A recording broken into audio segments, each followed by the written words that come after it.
knowing when to trade the morning session versus knowing when to trade the PM session. When there's a very, very large gap opening, I'm not terribly excited about that. I kind of like want to sit and wait.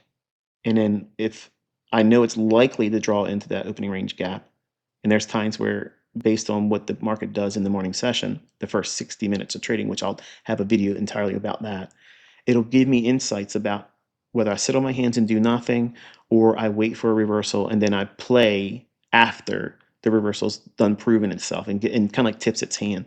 I don't want to kind of convey the idea that you should be in here trying to capture the highs and lows and back and forth, up, down. That's what the 33 years of experience Michael can do. In the beginning, you're not going to have that level of experience. So it's not reasonable or practical for me to try to inspire you to do that. If I'm teaching you and I'm telling you you shouldn't try to do that initially, and then you shouldn't either because you're acting on infancy in terms of experience. And that's not meant to be derogatory or talk down to you. It just means that we're talking practical. And if we're going to transition from demo trading and back testing and tape reading and all that to now we're dealing with real risk. And if you haven't noticed, yes, that's a AMP live account right there. And this is actually a trade that my son and I worked with, and I walked him through it, and this is what it looks like. He pushed the button clearly, but it was based on the logic that I shared with him. So that way you understand the mechanics of what's here.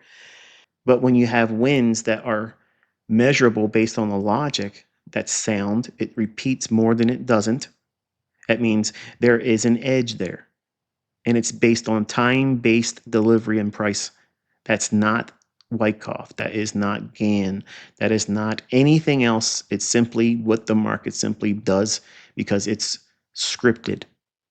And by waiting for these signatures to manifest itself in price action, we can trust that the edge is now shifted potentially, not guaranteed, in our favor. And if we follow rule-based ideas and we manage risk impeccably, we stand a good chance, not an absolute panacea, be all end all profitability.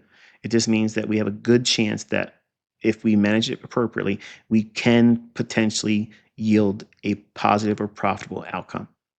But because we're not risking a whole lot, we can weather the storm of a loss, a series of losing trades, and work our way out of that. And hopefully you'll see examples of that with real broker accounts and statements and things like that.